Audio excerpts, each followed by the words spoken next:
मी मित्रांनो तुम्हाला सगळ्यांना मी आज एक सांगू इच्छितो की आज मला खूप आनंद वाटला. कारण इतकाच की सत्कार केले किंवा टोपी घातले किंवा श्रीफळ दिले म्हणून मला आनंद नाही वाटला. मला इतका एक आनंद वाटला की कारण का म्हणजे मी पहिला सुरुवात केलो सर्व लोकसेवा फाउंडेशनच्या वतीनं मी आणि माझे मित्र मिळून सगळ्यांनी मिळून चालू केलेलं होतं चौघांनी.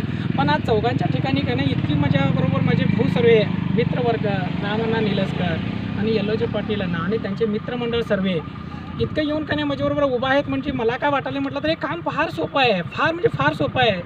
मला आज आत्मविश्वास वाटला की काम फार सोपं आहे. मी सुरुवात केलेलं योग्य आहे आणि बरोबर आहे. आमचा पुराण प्रसिद्ध धर्म, इतिहास प्रसिद्ध धर्म आणि पूर्ण जग सर्व फॉलो करायला आमचा धर्म. आणि आम्ही काय करायला म्हणजे आमचे फोटो देवाऱ्यावर पूजा करणे, त्याच्यानंतर ते काही पण नको असले किंवा तुटले किंवा जुने असले तर कुठं पण टाकून सोडतो आम्ही, त्यांना इज्जत नसल्यासारखं करून. पण मित्रांनो भावांनो सगळ्यांना विचार करा की एक माणूस जर व्यक्ती जर मरला तर काय करतो आम्ही म्हणजे का नाही त्याचा हजारो नमुने श्रृंगार करतो, काय काय करतो आणि नंतर अंत्यविधी करतो. पण फोटो आमचे असंच कुठं पण टाकून सोडतो आम्ही.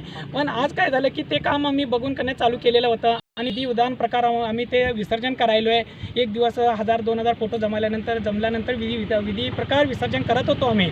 म्हणजे हुकेरी हिरेमठच्या दिव्य सान्निध्यांच्या समोर त्यांच्या आशीर्वादाने होम करून विसर्जन करत होतो. पण आज या कामामध्ये रामण्णा निलस्कर आणि त्याच्यानंतर यल्लोजी अण्णांनी येऊन मला शाहूनगर नाल्याच्या बाजूला बरेचसे फोटो सगळे जमा करण्यामध्ये सहकार्य केले. त्या कारणासाठी मी त्यांचा खूप खूप मनापूर्वक त्यांना कृतज्ञता अर्पण करतो आणि शब्द